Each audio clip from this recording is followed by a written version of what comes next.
అనేది విధిలో కూడా American base ఉంది. ఇలా ప్రపంచవ్యాపితంగా అమెరికా అనుసరించేటువంటి వైఖరి, అందులో ట్రంప్ కాస్త ఇంకెక్కువ ముదురు అంతే. సార్, ఇక ఇజ్రాయెల్పై హమాస్ దాడికి 2 ఏళ్లు పూర్తయింది. October 7th, 2023 హమాస్ ఇజ్రాయెల్పై విచక్షణారహితంగా దాడి చేసిన పరిస్థితి, చాలామంది చనిపోయారు. వందలాది మంది పౌరుల్ని అలాగే సైనికుల్ని కూడా హమాస్ బందీలుగా చేసుకునే పరిస్థితి. సరే, ఈ 2 ఏళ్లలో జరిగిన పరిణామాలు ఏంటి? ఎవరిది పై చేయి? ఎవరి లక్ష్యం నెరవేరింది? ఇజ్రాయెల్దా, హమాస్దా? మీరు అడిగిన 2 ప్రశ్నలు ఎవరిది పై చేయి అంటే ఆన్సర్ వెరీ క్లియర్, ఇజ్రాయెల్ది పై చేయి. సార్, ఎవరి లక్ష్యాలు నెరవేరాయి అంటే ఎవరి నెరవేరలేదు. ఇది ఇంట్రెస్టింగ్ స్టోరీ నిజంగా చెప్పాలంటే. సో ఎందుకు ఇజ్రాయెల్ వాస్తవంగా పరిణామాలు చివరికి మిగిలింది ఏంటి అంటే, ఓకే, హమాస్ ఇజ్రాయెల్ పైన తీవ్రవాద దాడి జరిపింది, దుర్మార్గం. ఒక మ్యూజికల్ నైట్ పైన అటాక్ చేసి సామాన్య ప్రజానీకాన్ని బందీలుగా తీసుకున్నారు, చంపేశారు, అన్యాయంగా అతి దుర్మార్గమైన కిరాతక చర్య. దాన్ని ఎవరు సమర్థించరు. 1200 మందికి పైగా పొట్టన పెట్టుకున్నట్టున్నారు. కానీ ఆ తర్వాత ఇజ్రాయెల్ గాజాలో జరుపుతున్న మానవ మారణ హోమం మామూలుది కాదు. ఇప్పటికీ 60,000 మందికి పైగా చనిపోయారు.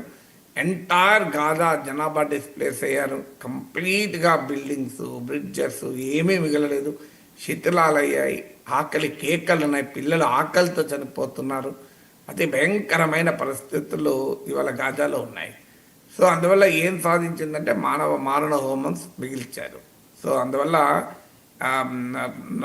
మీకు మహాకవి శ్రీశ్రీ దేశ చరిత్ర అనే దాంట్లో అంటాడు, ఏ దేశ చరిత్ర చూసినా ఏమున్నది గర్వకారణం, నరజాతి చరిత్ర సమస్తం పరపీడన పరాయణత్వం, రక్తంతో రక్తపాతంతో నిండిపోయిన ప్రపంచం తప్ప ఏముంటుంది అని అంటాడు.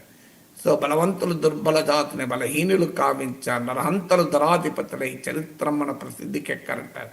చాలా ఏళ్ల క్రితం రాసింది. ఇప్పటికీ కూడా బలవంతమైన దేశం ఇజ్రాయెల్. అందువల్ల బలహీనులు పాలస్తీనా ప్రజలు. అందువల్ల వాళ్ళని దుర్బల జాతిగా చేసి వేలాది మందిని చంపేశారు. హమాస్ పైన ఇజ్రాయెల్ యుద్ధం చేయడంలో న్యాయం ఉంది, ఎందుకంటే హమాస్ కూడా తీవ్రవాద దాడి జరిపింది కదా.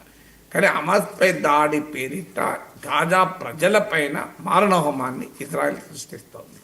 కానీ ఇజ్రాయెల్ పైచేయి సాధించిందని ఖచ్చితంగా పైచేయి సాధించింది. ఎందుకంటే గాజాలో మీకు హమాస్ లీడర్షిప్ మొత్తాన్ని, ఒక జనరేషన్ ఆఫ్ లీడర్షిప్ని లేపేసింది.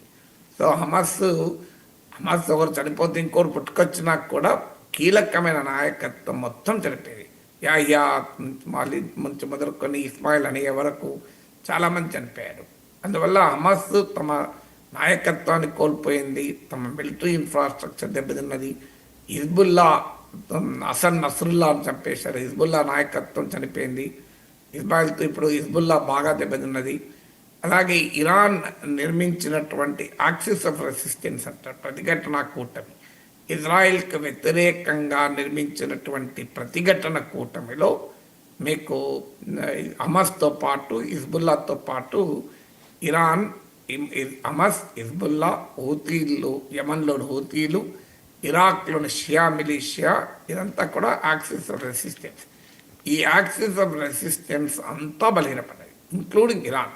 తేడాలు ఉండొచ్చు, హమాస్ బాగా దెబ్బతిన్నది, ఇరాన్ దెబ్బతిన్నది, కానీ ఇంకా అణు సామర్థ్యాన్ని మిగిలే ఉంది అని అంటున్నారు.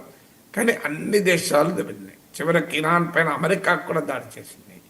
సో అందువల్ల ఇరాన్ ఇప్పటిదాకా ఇజ్రాయెల్కి వ్యతిరేకంగా నిర్మించిన యాక్సిస్ ఆఫ్ రెసిస్టెన్స్ బాగా బలహీనపడ్డది. ఇంక్లూడింగ్ ఖతార్పై కూడా దాడి చేశారు. హమాస్ ప్రతినిధులు ఖతార్లో శాంతి చర్చలకు ఉంటే ఖతార్ను కూడా అటాక్ చేశాడు. అఫ్కోర్స్ తర్వాత అమెరికా జోక్యంతో ఖతార్కు క్షమాపణ చెప్పాడు నెతన్యాహు, బట్ అటాక్ అయితే చేశాడు. సో అందువల్ల క్లియర్గా రీడ్రాయింగ్ ద మిడిల్ ఈస్ట్ ఉంటారు. అంటే ఈ పశ్చిమాసియా, మధ్యప్రాచ్య పొలిటికల్ బలాబలాల సమీకరణని ఇజ్రాయెల్ మార్చేయగలిగింది అమెరికా సాయంతో. అందువల్ల ఇది మొదటిగా ఇజ్రాయెల్కు క్లియర్ పై చేయి, అనుమానం లేదు. సో హమాస్తో పాటు హమాస్కు మద్దతు ఇచ్చిన హిజ్బుల్లా, ఇరాన్, ఇలా యాక్సిస్ ఆఫ్ రెసిస్టెన్స్ బలహీనపడింది. కానీ అదే సమయంలో ఇజ్రాయెల్ అంతర్జాతీయంగా కూడా ఏకాకైపోయింది. మీకు ఇవాళ ఫ్రాన్స్, యూకే ఇజ్రాయెల్ ఏర్పాటులో కీలక పాత్ర పోషించిన దేశాలు మొదటిది యూకే, రెండోది ఫ్రాన్స్. ఆ రెండు దేశాలు కూడా ఇవాళ పాలస్తీనా గుర్తించాయి. ఆ రెండే కాదు, ఆస్ట్రేలియా, ఇలా అనేక యూరోపియన్ దేశాలు ఇవాళ పాలస్తీనాను గుర్తిస్తున్నాయి. అఫ్కోర్స్ దీని క్షేత్రస్థాయిలో దీని ప్రాధాన్యత ఏముంది అని అనొచ్చు, కానీ but it is a very big diplomatic change. ఒకప్పుడు ఇజ్రాయెల్కు మద్దతుగా ఉన్న యూరోపియన్ దేశాలన్నీ ఇవాళ ఇజ్రాయెల్ను వ్యతిరేకిస్తూ పాలస్తీనాను గుర్తిస్తున్నాయి. సో ఇంటర్నేషనల్ ఐసోలేషన్ అనేది క్లియర్గా కనబడుతోంది. యునైటెడ్ నేషన్లో ఓటింగ్ జరిగితే ఇజ్రాయెల్, అమెరికా తప్ప ఎవడు అనుకూలంగా ఓటేయలే. ఇండియాతో సహా కొన్ని దేశాలు ఓటింగ్లో పాల్గొనలేదు, కానీ 149 కంట్రీస్ ఇజ్రాయెల్కి వ్యతిరేకంగా ఓటేశాయి. మీరు ఇటీవల నెతన్యాహు యునైటెడ్ నేషన్ జనరల్ అసెంబ్లీలో ఉపన్యాసం ఇవ్వడానికి లేస్తే దాదాపు ఖాళీ, ఎవరు కూర్చోలే. ఎంత ప్రపంచంలో వ్యతిరేకత ఉందో చూడాలి. నెతన్యాహు ఉపన్యాసం ఇచ్చే టైంలో వినడానికి కూడా సిద్ధపడలేదు వివిధ దేశాల అధినేతలు, ప్రతినిధులు. సో అందువల్ల ఇజ్రాయిల్ చాలా పెద్ద ఎత్తున ఐసోలేట్ అయింది. అఫ్కోర్స్ అమెరికా మద్దతు వల్ల నిలబడగలిగింది. అందువల్ల international isolation of Israel, international recognition of Palestine, ఈ రెండు కూడా ఈ 2 ఇయర్స్లో పరిణామాలు. ఇక అసలు ఈ హమాస్ ఎందుకు దాడి జరిపింది 2 ఏళ్లలో? దీనికి ఈ రూట్స్లోకి వెళితే గల్ఫ్ ప్రాంతం, పశ్చిమాసియాలో ఉన్న దేశాలన్నీ పాలస్తీనా సమస్యను పక్కకు పెట్టి ఇజ్రాయెల్తో సంబంధాలు పెట్టుకోవడం మొదలుపెట్టారు. లాస్ట్కు సౌదీ అరేబియా, ఇజ్రాయెల్ల మధ్య నార్మలైజేషన్ టాక్స్ మొదలయ్యాయి. సో దాన్ని హమాస్ దాడి దెబ్బతీసింది. ఇజ్రాయెల్, సౌదీ అరేబియాల మధ్య, ఇజ్రాయెల్, అరబ్ నేషన్స్ మధ్య దూరం పెరిగింది. వాస్తవంగా అమెరికా ఎత్తుగడ ఏముండే అంటే అబ్రహాం ఎకార్డ్ అని అంటారు.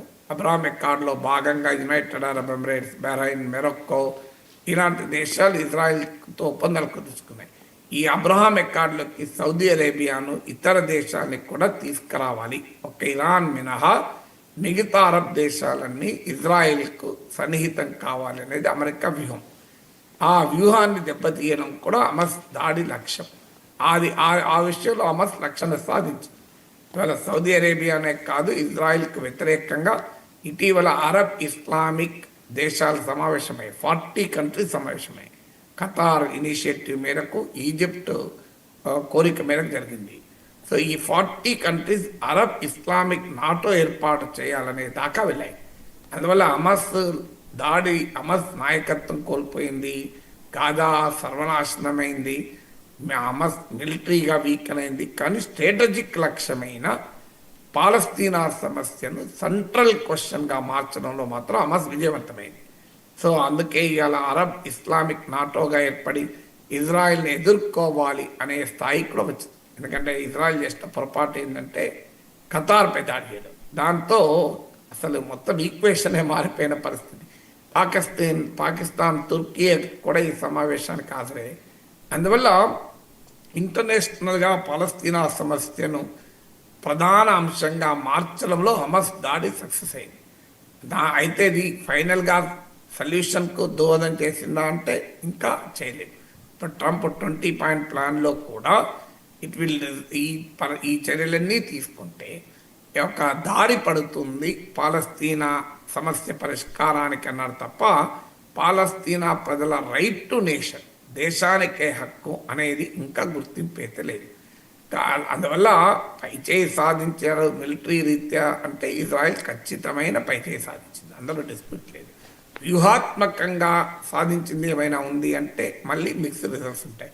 ఇప్పటికీ హమాస్ను ఇజ్రాయెల్ నాశనం చేయలేకపోయింది, ఇంటర్నేషనల్గా ఐసోలేట్ అయింది. అరబ్ ఇస్లామిక్ కంట్రీస్లో యాంటీ ఇజ్రాయలీ యూనిటీ పెరిగింది. ఇవాళ అమెరికా తప్ప ఇజ్రాయెల్కి మద్దతు ఇచ్చే దేశం ఇంకోటి లేకుండా పోయింది. అందువల్ల బ్యాటిల్ ఫీల్డ్లో విజయం సాధించింది. స్ట్రాటజిక్గా మాత్రం ఇజ్రాయెల్ కూడా నష్టపోయింది.